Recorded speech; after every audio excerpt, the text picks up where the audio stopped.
正気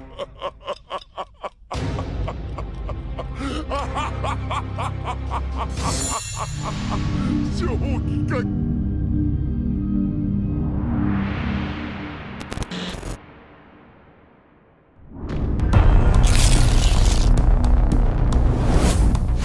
Seperti biasa, bagaimana kabar kalian di minggu ini? Semoga weekend kalian menyenangkan hari ini ya. Nah, jadi untuk menemani kalian yang mungkin sedang bersantai ataupun berlibur di rumah, Tamagon akan mengajak kalian untuk melihat apa saja hal yang unik yang kita temukan di chapter terbaru kita. Dan kita juga akan menganalisis bagian mengenai buah iblis apa yang sebenarnya diinginkan Loki hingga dia membunuh ayahnya. Ingat, jangan lupa bantu Tamagon membangun channel ini dengan cara share video ini jika kalian suka dengan pembahasan kali ini ya. Jika sudah, terima kasih banyak dan bersiaplah nakama. Tarik jangkar dan mari kita berlayar.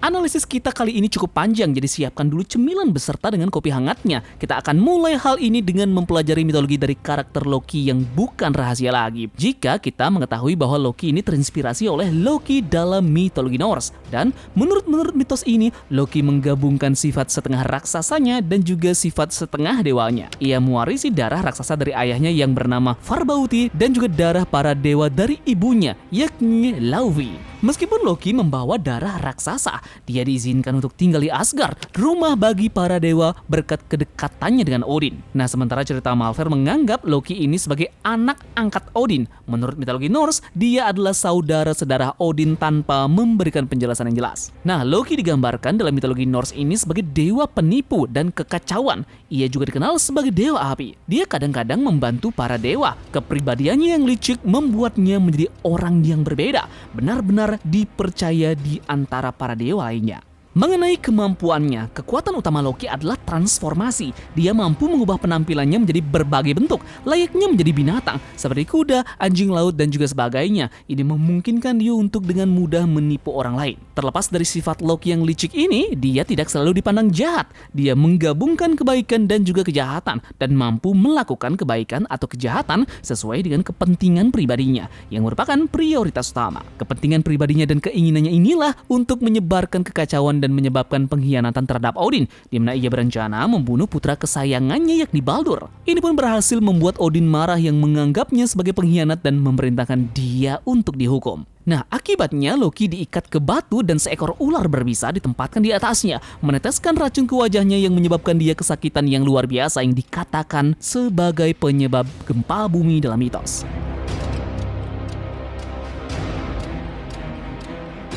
Buah iblis legendaris Elbap. Kita akan coba membandingkan karakter Loki di One Piece dengan Loki dalam mitologi Skandinavia. Kita melihat bahwa Oda sepertinya terinspirasi beberapa ide dari mitos tersebut, sambil menambahkan sedikit perubahan nanti. Dalam One Piece, Loki dirantai ke pohon Yggdrasil sebagai hukuman karena telah membunuh ayahnya, Raja Harald, dengan tujuan untuk merebut buah yang diwariskan dari generasi ke generasi keluarganya. Nah, ada kemungkinan buah iblis itu adalah berjenis Zoan yang legendaris, yang mungkin memberi Loki kemampuan untuk berubah menjadi serigala raksasa Fenrir. Yep, ada 3 alasan mengapa Fenrir benar-benar cocok menjadi buah iblis yang dimaksud di dalam chapter terbaru kita kali ini. Pertama, menurut mitologi Norse, Fenrir sendiri adalah putra Loki, tetapi Oda mungkin memilih untuk menjadikannya buah iblis yang diperuntukkan bagi Loki. Kedua, di dalam chapter ini, kita melihat keberadaan serigala raksasa di dekat Loki, yang menunjukkan bahwa mereka mungkin tertarik padanya karena dia memiliki buah yang berhubungan dengan serigala. Ketiga, menurut mitologi Nordik, para dewa juga membatasi Fenrir seperti yang mereka lakukan pada Loki, tetapi rantainya lebih istimewa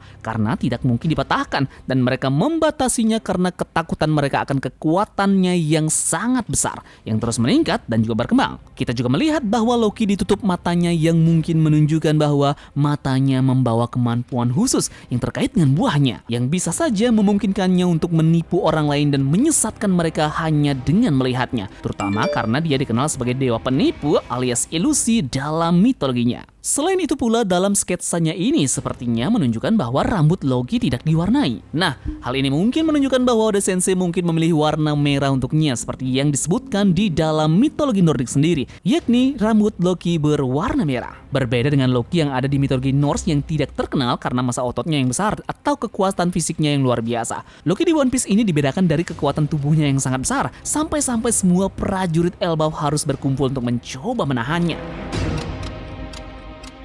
Kejutan lainnya adalah ketika Loki mengatakan pada Luffy niatnya untuk menghancurkan dunia. Sebuah niat yang terinspirasi Oda dari karakter Loki di dalam mitologi Norse, di mana Loki dianggap sebagai penanggung jawab utama yang memicu sumber Ragnarok, perang dunia. Ragnarok sendiri terdiri dari serangkaian peristiwa besar yang mencakup pertempuran besar, bencana alam, dan jatuhnya banyak nama tokoh besar penting lainnya yang berakhirnya menyebabkan tenggelamnya dunia dan berakhirnya dunia sebagai awal dari kehancuran, sehingga muncullah tanah yang lebih subur dan damai.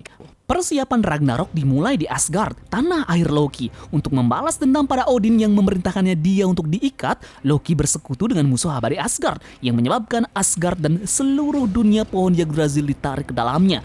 Perang besar inilah yang mengubahnya menjadi perang global. Selanjutnya bagaimana ini terhubung dengan One Piece? Nah, ada kemungkinan bahwa Loki akan menjadi pemicu perang terbesar dalam ceritanya nanti, di mana semua faksi yang bertikai dalam One Piece akan berpartisipasi, mirip dengan apa yang terjadi pada Ragnarok. Dan perang inilah seperti apa yang akan ditunjukkan oleh Vegapunk yang akan menyebabkan tenggelamnya dunia. Lokasi konflik utama adalah Elbaf, yang merupakan tempat yang ideal karena merupakan tanah perang, dan dengan wilayahnya yang luas, cukup untuk menampung semua pihak dan karakter yang terlibat. Dalam perang inilah dari Elbaf ini pemenang konflik akan berlanjut dan menuju ke Laugh Tale. Apalagi jika kehadiran Poneglyph baru-baru ini ada alasan yang menyatukan semua faksi yang bertarung di tempat ini. Dan dengan kembali ke informasi yang ada di The Road to Laugh Tale, ada 3 kemungkinan lokasi kehadiran Poneglyph yang teridentifikasi, yakni Pulau Bajak Laut, Elbaf, dan Pulau Vira. Elbaf sebenarnya lokasi yang paling cocok untuk menyembunyikan Poneglyph ini karena wilayahnya yang benar-benar luas. Bahkan jika beberapa dari mereka yang terlibat dalam konflik mengetahui keberadaannya, mustahil untuk menemukan di Elbaf yang dianggap sebagai dunia tersendiri karena ukurannya super duper sangat luas. Jadi pria dengan bekas luka bakarlah yang merupakan satu-satunya petunjuk untuk menunjukkan dengan tepat lokasi Poneglyph terakhir kita ini.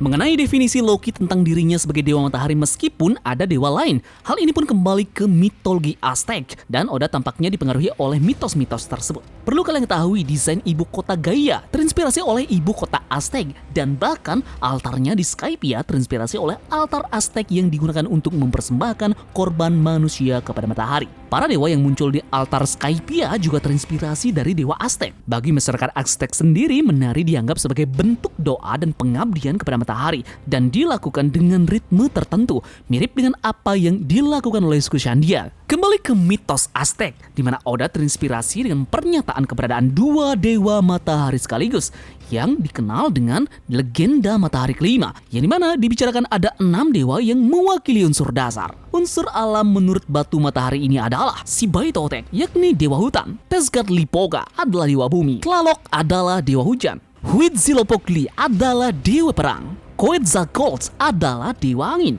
dan terakhir adalah Chalchitcoatl adalah dewi air. Nah, dewa-dewa tersebut berjuang untuk menguasai tahta matahari dengan menguasai bumi yang berujung pada munculnya legenda 5 matahari. Nah, legenda ini mencerminkan 5 zaman, 4 diantaranya berakhir dengan bencana era kelima. Lahirlah 2 matahari yang menyebabkan adanya 2 dewa matahari dan keberadaan mereka lah bersama-sama akan menghancurkan dunia.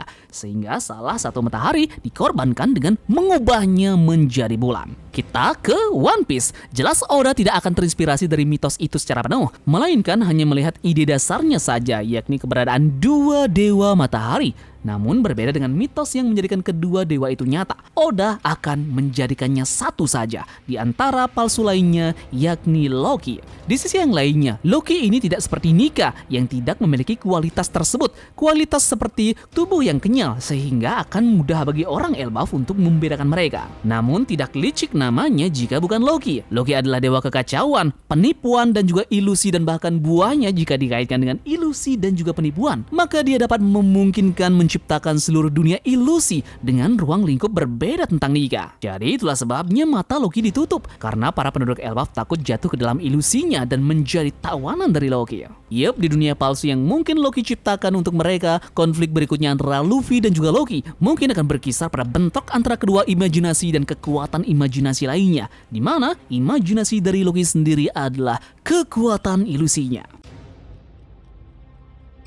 Oke, di video selanjutnya kita akan membahas terkait dengan pedang aneh apa yang menancap di tanah Elbaf ini. Begitu juga dengan Hairudin yang mengejutkannya adalah dia ternyata seorang anak raja. Dan juga terakhir artian dari tanda X pada tubuh dari Gear 5 Luffy. Silahkan beri pendapat kalian di kolom komentar ya, dan jangan lupa untuk follow akun fanspage Facebook dari Tamagon. Di sana ada banyak reels terbaru setiap harinya mengenai anime One Piece dan juga anime-anime yang lainnya. Jadi selamat berlibur untuk kalian di akhir pekan ini. Kita ketemu besok lagi dalam video selanjutnya. Sekian dari Tamagon dan turunkan jangkar. Mari kita berlabuh.